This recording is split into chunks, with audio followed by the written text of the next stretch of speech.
The Steadings 3-bed demo. This is where your water meter is, in the ground, in the pavement, and we will read the meter readings on the day of completion. On the wall is your electric. Again, we will read the meters on your completion day.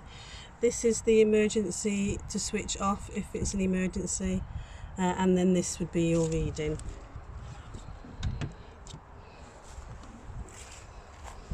This is your gas, which is on the ground next to the electric, just here. The red lever just there is your emergency gas shut off.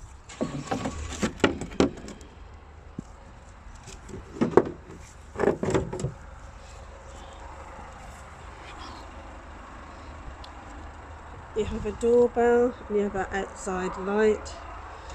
So coming into the hallway in the 3-bed at the Steadings, you have at the top here with the blue cover on it, that is your alarm for smoke alarm, and it's also one in the landing upstairs. So if that goes off, you need to just press the button and just turn it off. Obviously leave the house if it's an emergency. It does go off like intermittent beeps, so that means that your backup battery is needs to be replaced, because it does go off battery and it is mains as well.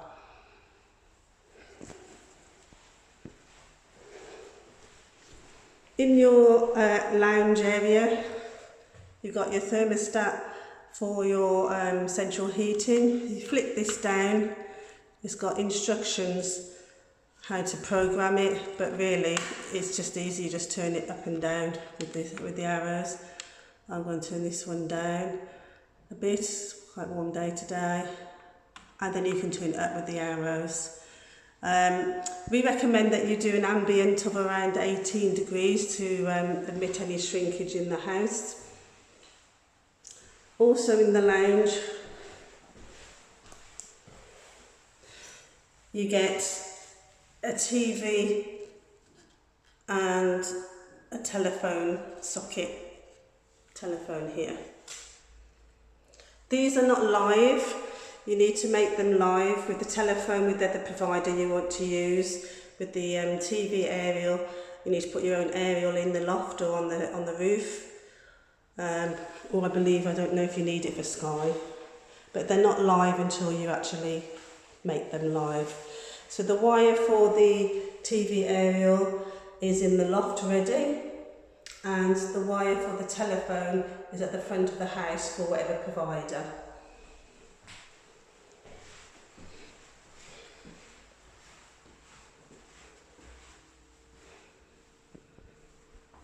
This is your downstairs toilet. So when you turn on the light for your toilet, the fan will come on. You can actually, at the top of the door here, you can turn this fan on and off anyway, if you want to. But you can actually just, I've turned it off now, and the fan comes on, which is over there. It's like a silent, sort of like hum. If somebody gets locked in the door, in the downstairs toilet and the bathroom, you can actually just use a knife or something, or a penny, and turn this and it will open the door, so if they get locked in, like little children or something. In the downstairs cupboard there's a huge box, it's for your broadband, I believe it's BT. You just need to again get that connected if you wanted to use BT. And also in the hallway you've got your, what we call the fuse box here. Not in the hallway, in the understairs cupboard. So you lift up the fuse box. They used to call it the consumer, it's called the consumer unit now, but we used to call it the fuse box. Anyway, so it just shows you all your sockets. They're all labelled, what they all mean. This again is another main switch here. If you needed to do these two switches here, you pull them down if it's an emergency. But yeah, so if you're, as an example, your you put an appliance in or your light bulb goes, then these might flick down, you just flick them back up. But if they keep flicking down with the appliance, there might be an issue with your appliance because these are quite sensitive. You do get a guarantee with these. Your next, you get like a 10-year guarantee for when it's moved in. So when they handed over to Bromford, you would have had a 10-year guarantee. So you're looking at 2030, aren't you? Before you do the next one. Coming into the lovely kitchen diner. So just going to talk you through a few things in the kitchen. Underneath the sink,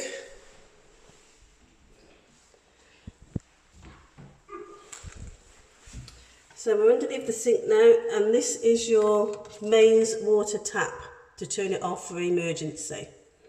You also have a tap, I don't know if you can see there, but there is a tap, you can't really see because the bar's in the way, where the tag is, but that is to turn off your outside tap. There is also a hole drilled ready for you to put your washing machine, to plumb it in next door into this space here, and then you just plug it into that wall there.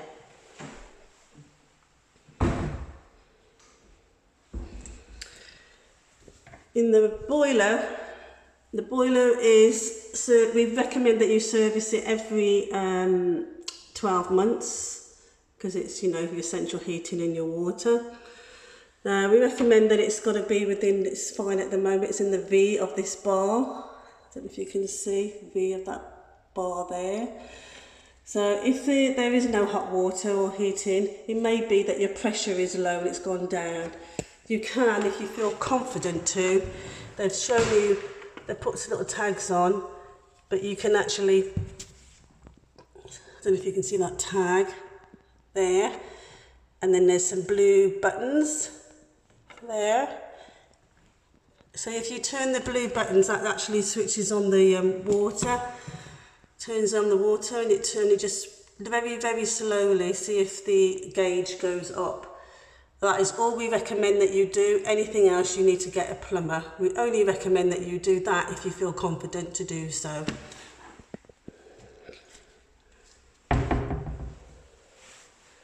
Now for your kitchen, this is your main switch here to turn on your oven. And then you've got more switches here, called the grid switch, but when you plug in your fridge freezer and your washing machine, and then your oven and your hob and your cooker hood is already switched down. So your oven and your hob are quite explanatory. I can't say my words today. Explanatory. You just turn on the light and it'll come on. And your fan comes on. And they do different fan settings as well. To turn on your gas, you just press down the button and turn it on. On all of them, they all do the same. And then to turn on your oven, you have to switch on the main switch on the wall, and then this needs to be programmed in with the correct time, otherwise it won't work.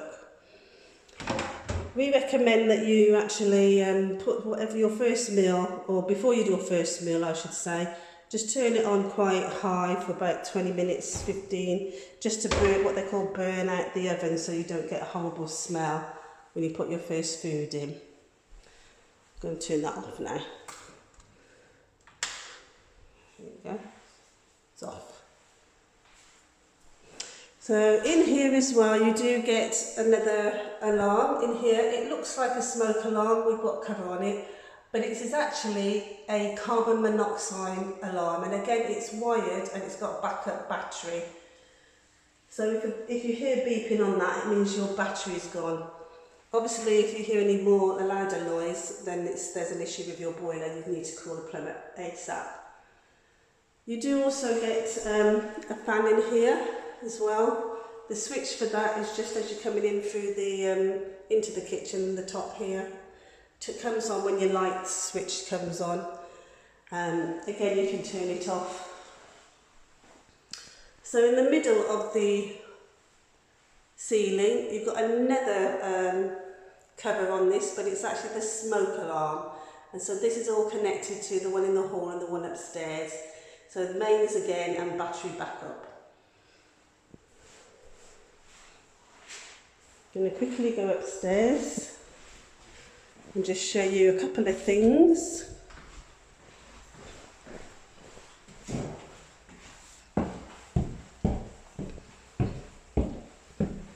On the landing, you've got your smoke alarm, again, like I said before. This one doesn't have a cover on.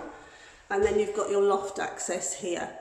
So in the loft is lots of insulation. We don't recommend that you put anything in it because it could void your 10-year warranty with the NHBC.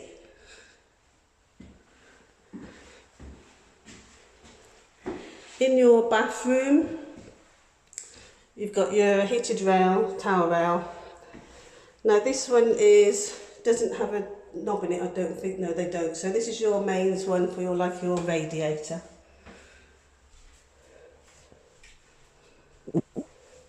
Your sinks have like a lever on them, quite posh. Pull this lever and the plug comes up and down. So this is your shower over the bath. Not going to turn it on because I'm going to get wet. But this is your main switch to turn it on your right. Turn that and it'll come on. Oh, nearly. And then this one here on your left is your temperature. So whatever your temperature. We set it at 40, but if you press the button it can make it hotter. But it's set at a safe temperature for children. And then your bath is a nice little push button bath, very posh. You push it and that's your plug.